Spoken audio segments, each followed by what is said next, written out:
I am Dr. Nitin Garg, and today I am giving lecture on importance of plant tissue culture technique.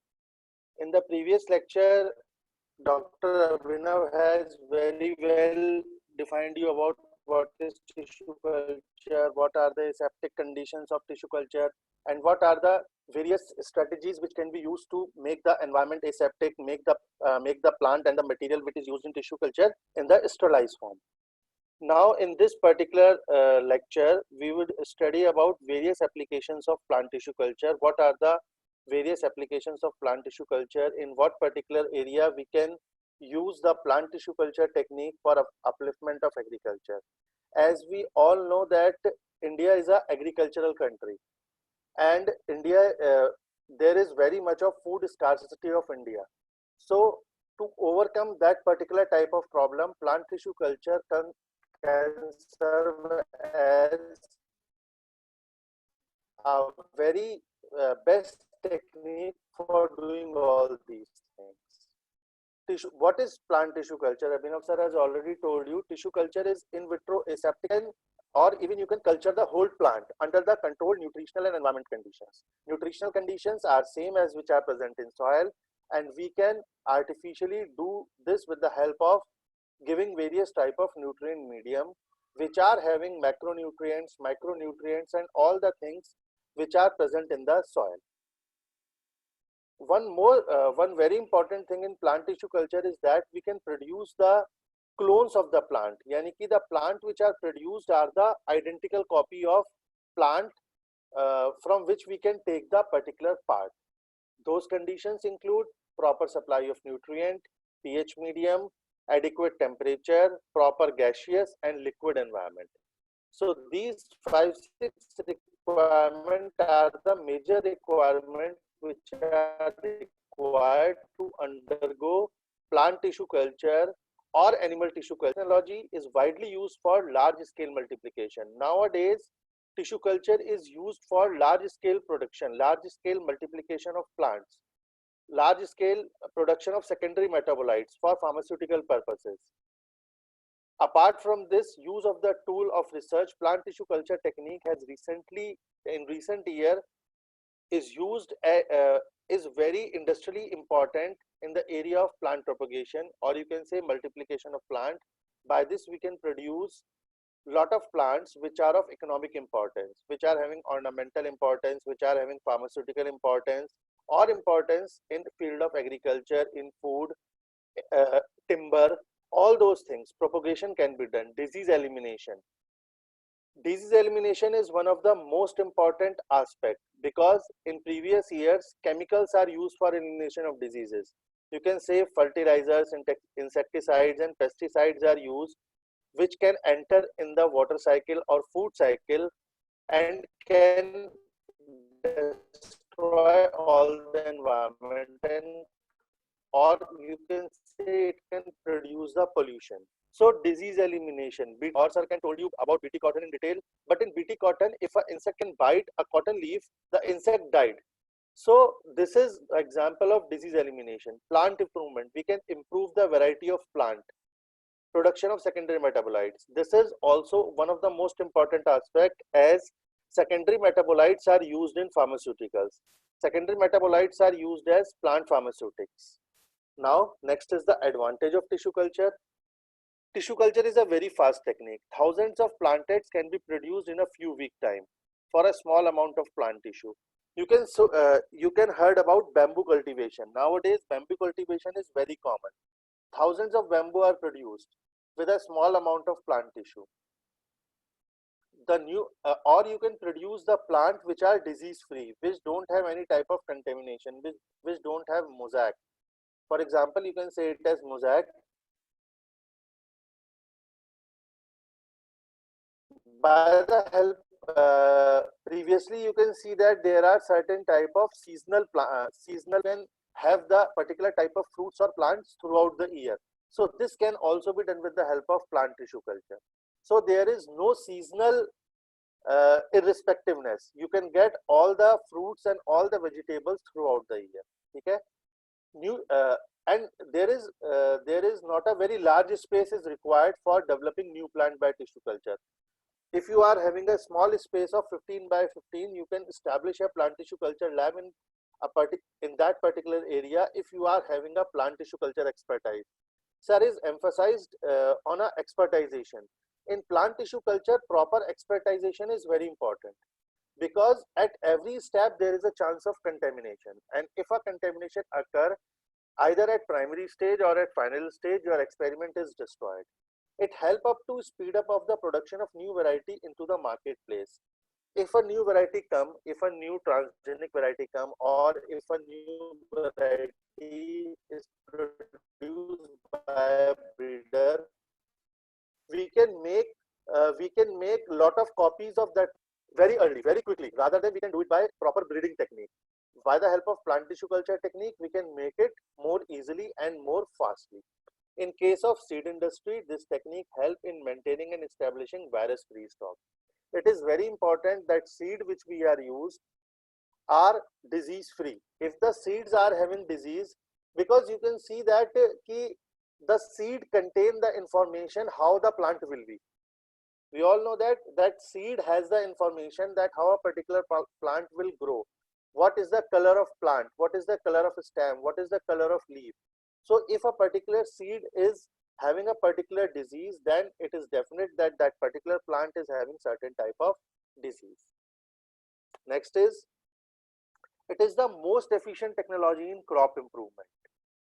Crop improvement is also a very important aspect nowadays, because if we do not produce a improved variety of crop, then we cannot get the yield. And more the yield, more is the money. And this can be done with the help of somaclonal and gametoclonal variants. We can study somaclonal variation in further lectures. The micropropagation technology has a vast potential to produce plants of superior quality. Micropropagation is very important nowadays for producing timber, for producing wood. You can see that a particular plant is able to produce wood after 15 years. But with the help of micropropagation, we can do it within 5 years. Because we can have the developmental stage at lab level. Then we can put that particular plant in the ground and we can produce the wood in 5 years. Isolation of useful variants in well-adapted high-yielding genotype. We are also able to produce high-yielding genotypes with the help of plant tissue culture. These high-yielding genotype are having the ability to produce high amount of stock with better disease resistance. Nowadays, you can see that there is the major problem is the disease which can destroy the entire crop. It's stress which can destroy the entire crop. So we are emphasizing on producing certain type of plants which are tolerant with disease as well as with a particular type of stress. That stress may be drought, salinity, and if we are able, or we are able to produce certain type of genotypes which are having resistance with certain type of diseases and certain type of stress. Certain type of callus cultures give rise to clones that have inherent characteristic different from those of parent due to the possibility of occurrence of somaclonal variability. So with the help of tissue culture, plants which are different from their parents, which are having characteristic difference with their parents, and that difference is to make the particular variety more adaptive to particular type of disease or to particular type of stress. And this particular thing make that particular plant which is produced commercially important, because it is the improved variety from the parental. Understand? Commercial production of plant through micropropagation technique has several advantages over the traditional method of propagation through seed, cutting, grafting, air line, etc. Seed, with the help, we can do micropropagation with the help of seed, by taking the piece of stem, by grafting, or by air layering. Next, importance of tissue culture in agriculture. We all know that right now you have heard about Israel. Israel is doing very good in tissue culture engineering. Their land is barren, but he is still doing very good in the tissue culture technology. This is only because of the expertization of the scientist of that particular area. As an emerging technology, the plant tissue culture has a great impact to meet the ever increasing world demand. As we all know that food scarcity is there in entire world except developed countries. So it is very important to increase the productivity of agricultural product to meet the demand of the world. Genetic transformation technology relies on the technical aspect of plant tissue culture and molecular biology. For production of improved variety of plant, we can combine plant tissue culture and genetic transformation. And this will help in production of improved crop variety, production of disease-free plants, yeah, or you can say the virus-free plant. There are many plant viruses: cucumber mosaic virus, tobacco mosaic virus, bulimia mosaic virus. We can do it by genetic transformation. We can do it by production of secondary metabolites. We can do it by production of varieties tolerant to certain type of stresses such as salinity, drought, heat, and certain other type of stresses. So all these applications make tissue culture very important in the field of agriculture. Another aspect is germplasm conservation. This is also a very important aspect. Nowadays, we are hearing that certain plant varieties endangered, the amount of certain plant varieties limited to a particular type of area. So we can eliminate all these things with the help of germplasm conservation. You all, I think you all know about this. What is germplasm? Germplasm is particularly a genetic material of a particular plant. We can store a particular genetic material of a plant uh, by using cryopreservation technique, and in liquid nitrogen, and we can utilize it whenever we required. So by this particular technique, we can protect a particular plant to get eliminate or to get degraded. In vitro cell and organ culture offers an alternative source for the conservation of endangered genotype. The plant species which do not produce seeds, there are certain plant species with recalcitrant seed. Recalcitrant are those particular varieties whose seed we cannot store for a longer period of time. Okay, na? And in India, you can heard, certain people are from village background, you can heard that we can produce seed from seed. We can store the seed, we can produce the crop, we can get the seed, and we can use those seeds. So after 3-4 years or 5 years, the viability of seed get decreased. If the viability of seed get decreased, then what will happen? Then the production of the crop decreases. So by using various tissue culture technique, we can also increase the productivity of our crop. This can be done with the help of gene banks. We can preserve our germplasm of plants in a specific gene banks, pollen banks, etc. Cryopreservation plays a vital role in long-term in vitro conservation of essential biological material and genetic resources. You all know about cryopreservation. We can preserve minus 196 degrees centigrade, that is in liquid nitrogen. The fidelity of recovered plant can be assessed at phenotypic, histological, cytological, biochemical, and molecular level. Fidelity of recovered plant, it is very important. There are parameters by which we can maintain or we can assess the fidelity of plant.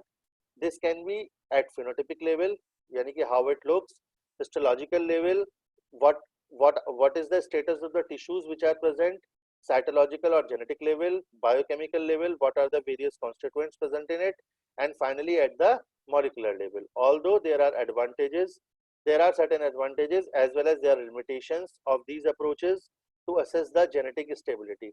But if we are not able to maintain the genetic stability, then this cryopreservation is of no use. So it is important to maintain the genetic stability of a particular plant during the period of cryopreservation. One very important aspect which is very new nowadays is cryobionomics. It is a new approach to study the genetic stability in the cryopreserved plant material. Cryobionomics is just like in which we can check or assess the genetic stability of cryopreserved plant material. Next is embryo culture. This is also very important aspect of plant tissue culture. It is a type of plant tissue culture to grow embryo from seed and ovule in nutrient medium. This is something you can say about a type of you can say it as that artificial insemination type. In this, we can grow embryo from seed and ovule in the nutrient medium rather than in the natural condition. In embryo culture, the plant developed directly from embryo. Embryo culture में क्या होता है, जो plant होता है that is developed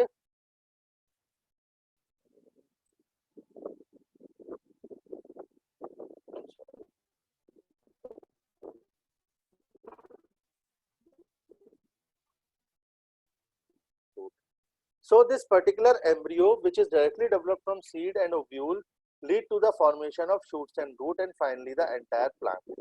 It is effective technique that is employed to shorten the breeding cycle.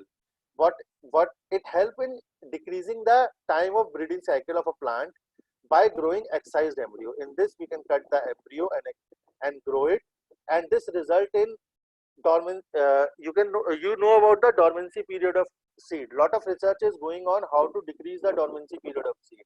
So by this we can reduce the long dormancy period of seed. You all know about Jatropha. Jatropha is used for producing biofuel, or you can say it as biodiesel. So this particular plant Jatropha is produced successfully with mass multiplication by using this embryo culture technique.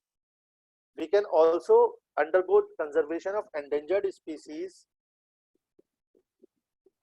with the help of embryo culture technique. This technique has important application in forestry by offering collection and improvement of natural population is difficult. So this technique we can use in agriculture, we can use in horticulture, or we can also use it in forestry for the development of economically important plants. Next is genetic transformation.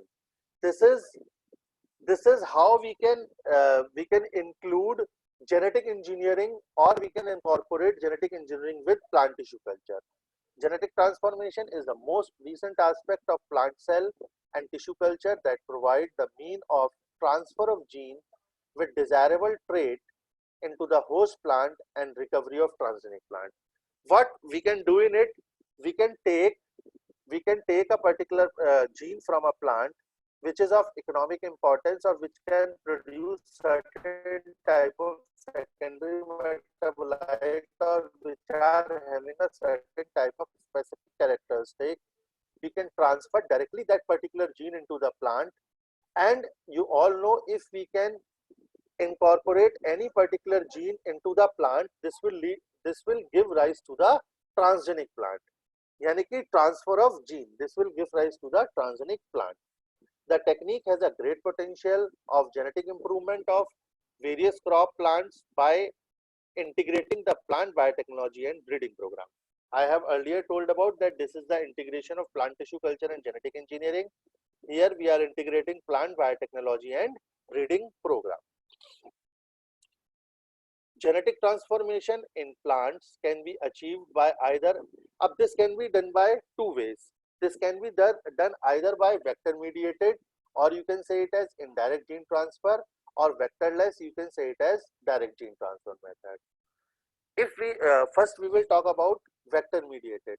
In vector mediated, we first of all take a gene, then we can identify a certain type of vector, then we can incorporate a particular gene into a vector, then we can undergo the Blue-White selection, then we can select the rDNA, recombinant DNA, that means the vector which includes the DNA, then we can multiply that particular gene, then we can transform that particular gene into the host cell. Use gene transfer method and directly incorporate a particular type of gene or a particular type of DNA into the host cell.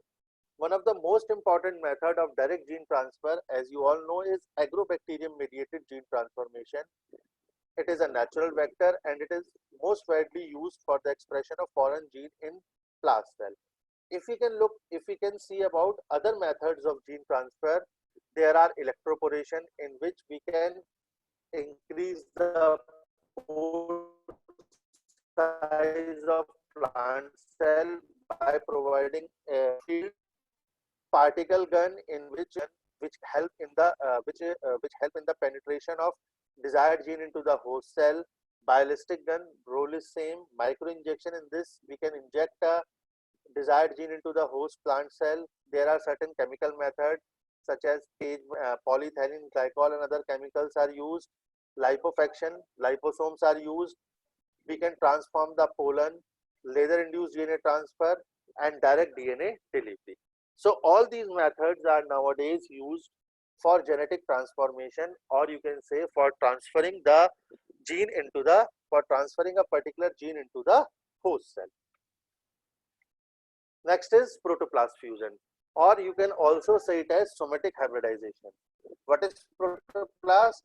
Cell without cell wall is called as protoplast.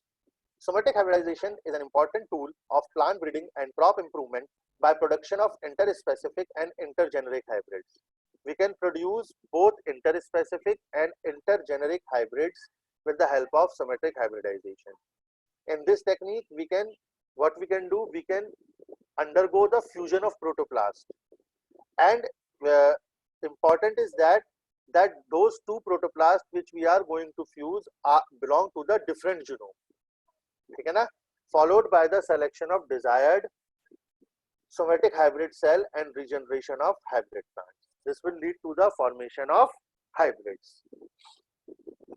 It is also a type of gene transfer. Protoplast fusion provides an efficient mean of gene transfer with desired trait from one species to another,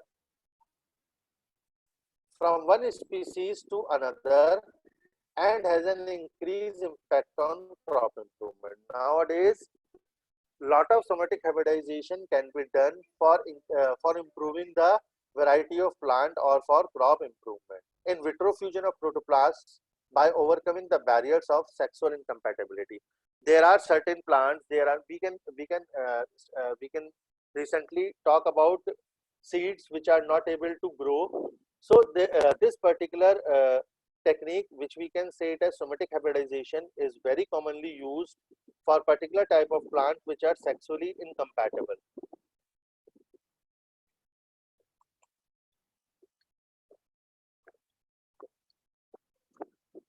This technique has been applicable in horticulture industry for production of flowering plants to create new hybrid with increased fruit yield and better resistance to disease. Nowadays, somatic hybridization, very important technique used for increasing yield of a plant, increasing yield of fruits, increasing the yield of vegetables, as well as increasing the yield of flowers, ornamental plants. We can study it in detail in further lectures, how we can undergo the protoplast fusion. You all have heard about pomato or tomato. It is a combination of tomato and potato. Potato plant, we can take the protoplast of Solanum tuberosum, or you can say potato plant, and we can take the protoplast of tomato plant or Lycopersicum escumulatum.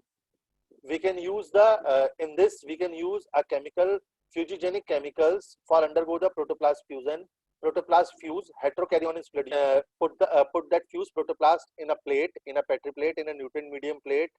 Grow the hybrid colonies. We can grow the hybrid colonies. Hybrid colony include the protoplast of both potato and tomato. Now we can select the hybrid colonies. Those selected colonies can be again plated on the medium.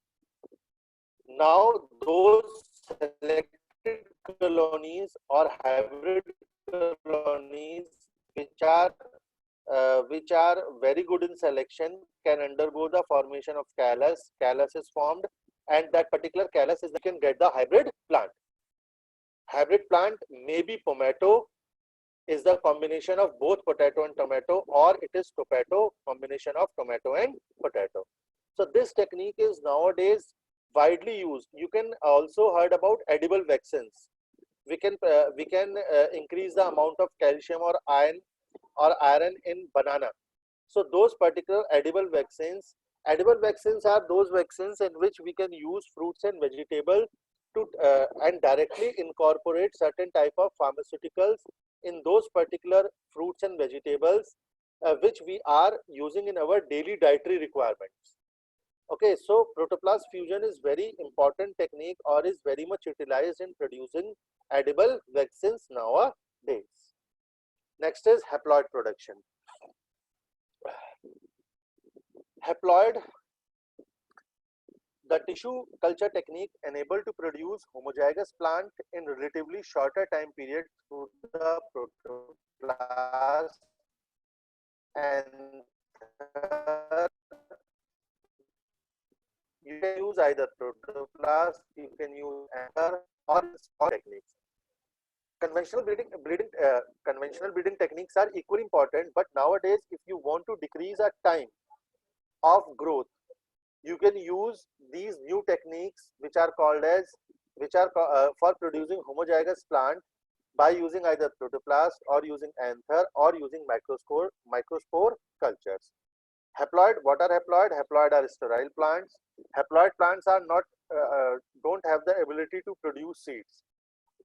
You can heard about BT cotton, BT brinjal, all those are haploid plants. They cannot produce seeds. Every time you have to purchase seed from the market.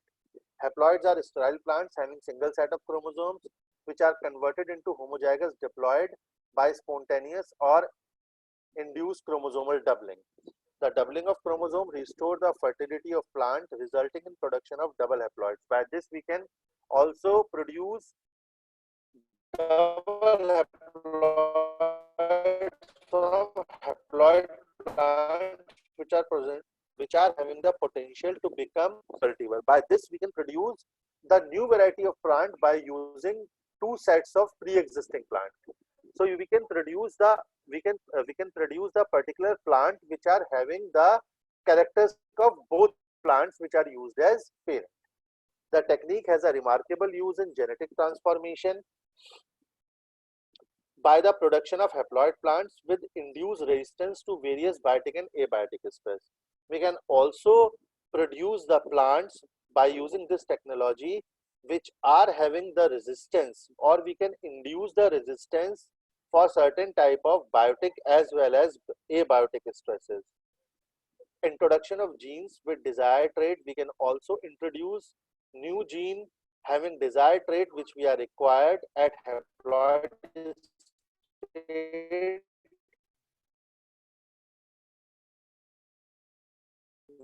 We can introduce particular in first stage followed by chromosomal doubling is having the desired trait which is present in a particular gene by which we can for which we can be producing the haploid plant, and we can attain it very successfully. We can do it in case of wheat. We can produce the wheat for production of that particular type of wheat. We cannot require much amount of water, or you can say we can produce the drought tolerant drought tolerant plant by using this particular type of technology. Next is micropropagation. We have already heard about it. Micropropagation is rapid vegetative propagation of plant under in vitro condition of high light intensity, controlled temperature. In this we can require high light intensity, light should be high, temperature should be controlled. We can do it in greenhouse where we are having controlled temperature, pressure, humidity, salinity, all those things. Nutrient medium should be there. The technique has been applied to substantial number of commercial vegetatively propagated plant species. You can use it for many variety of plants. Plants can be propagated by sexual through generation of seeds or asexual through multiplication of vegetative part.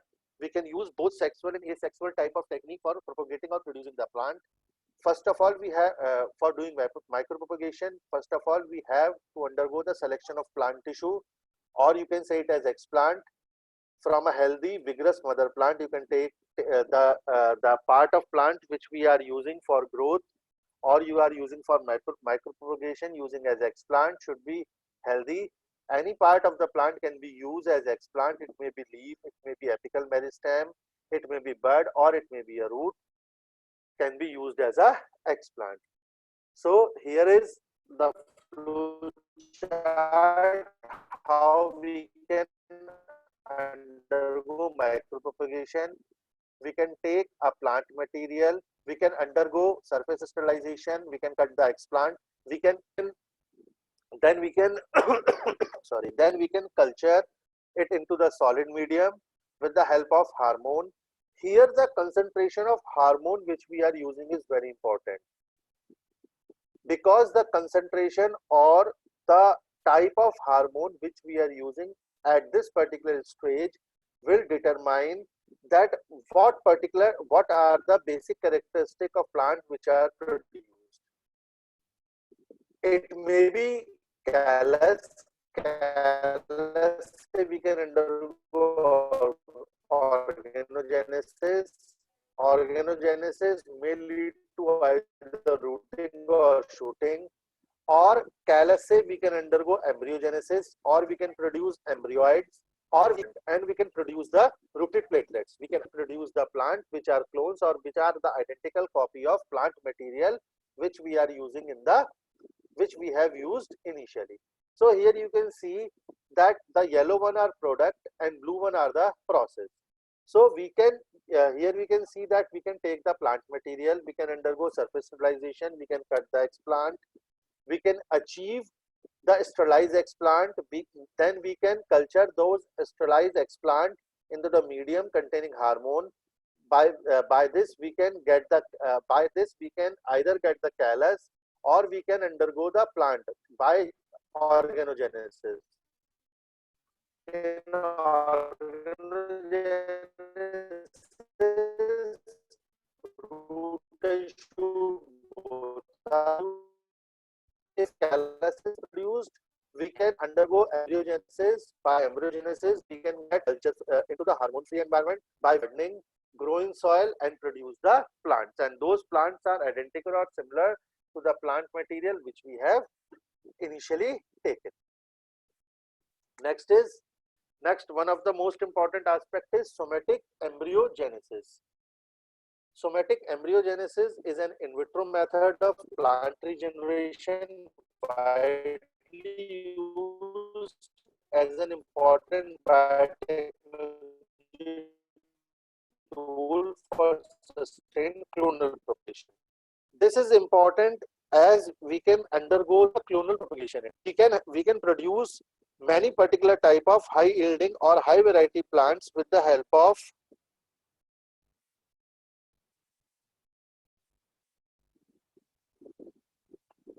plant regeneration via embryogenic cultures from zygotic seeds, leaf or stem segment, and further multiplication of embryo. The mature embryos are then cultured for germination and plantlet developed and finally transferred into the soil.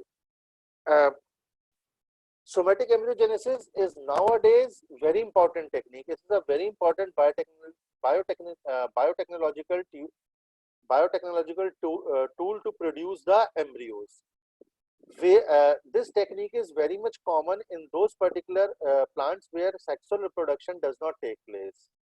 Organogenesis refers to the production of plant organs. Plant organs are either root, shoot, or leaf that may arise directly from meristem. We can produce it from meristem or indirectly from indifferentiated cell mass. Indifferentiated cell mass is collection and differentiation of adventitious meristem into organs by altering the concentration of plant growth hormone. In previous slide, I am emphasizing on concentration of plant growth hormone because it is the concentration of plant growth hormone in the medium, or it is the alteration in the concentration of plant growth hormone in the nutrient medium which can determine the differentiation of callus. What it will produce. Plant growth regulator play an important role in the regeneration and proliferation of somatic embryos. So it is the plant growth regulators which play an important role in regeneration and proliferation of somatic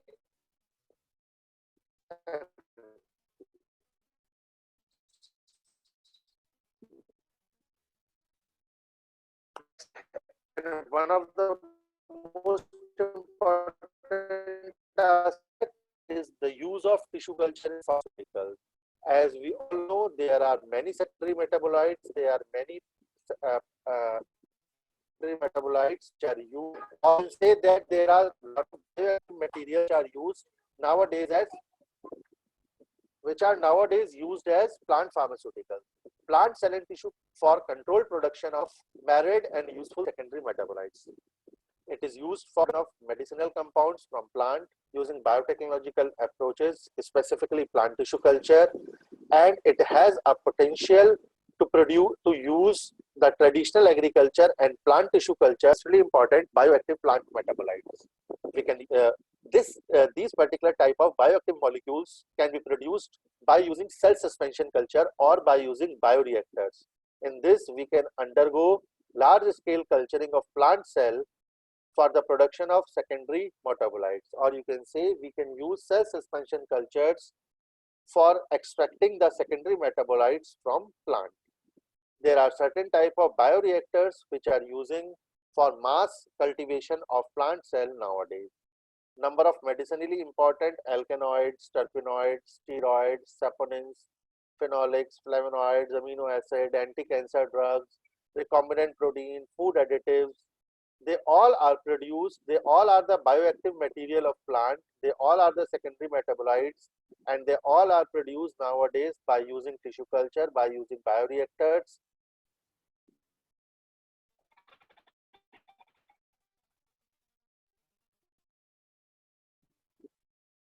Next is plant tissue culture, hairy root. The hairy root system is based on inoculation about Agrobacterium tumefaciens mediated transformation. This is another variety of Agrobacterium rhizogenes. It is responsible for formation of hairy material, which become popular in last 2 decades as it is one of the most important methods for producing secondary metabolites which are synthesized from plant roots. The neoplastics or cancerous roots produce Agrobacterium rhizogenes infection are characterized by high growth rate, genetic stability, and growth in hormone-free media. We can produce these particular type of plants in hormone-free media. High stability and productivity feature allow the exploitation of hairy root as a valuable biotechnology tool for production of plant secondary metabolites. These hairy root cultures are nowadays very commonly used for production of plant secondary metabolites. Hairy root technology has been strongly improved by increased knowledge of molecular mechanism underlying their development.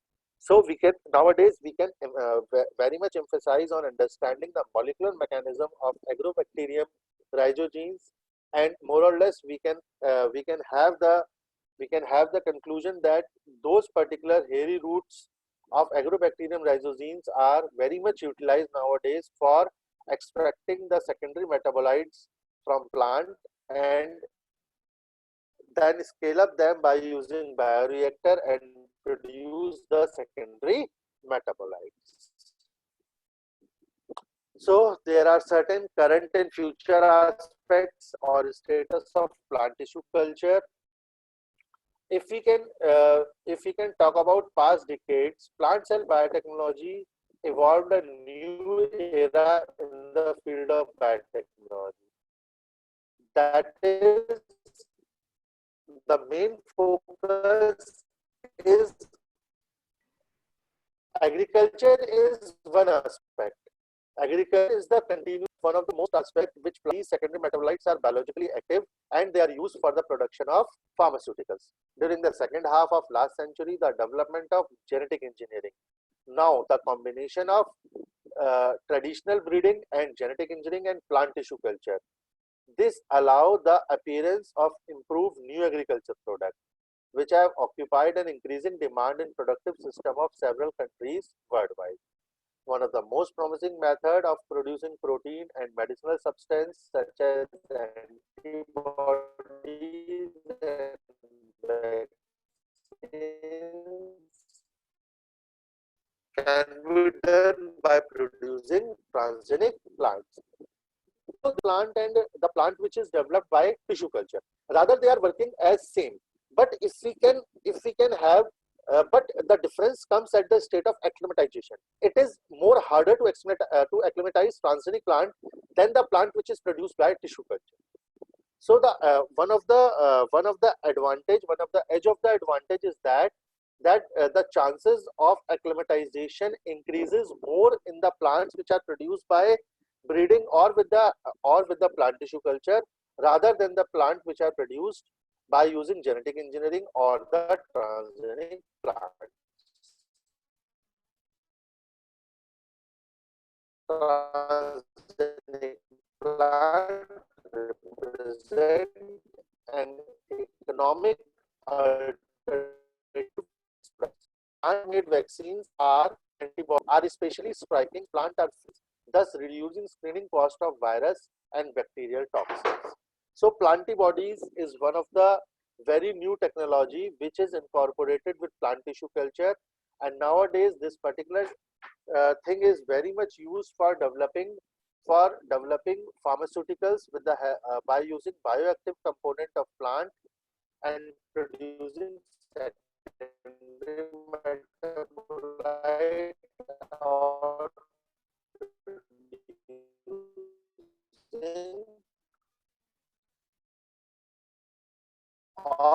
producing the pharmaceutics with the help of. Now you can ask any question. If you want to ask any question, you can ask. Ruma ma'am, kindly unmute the students.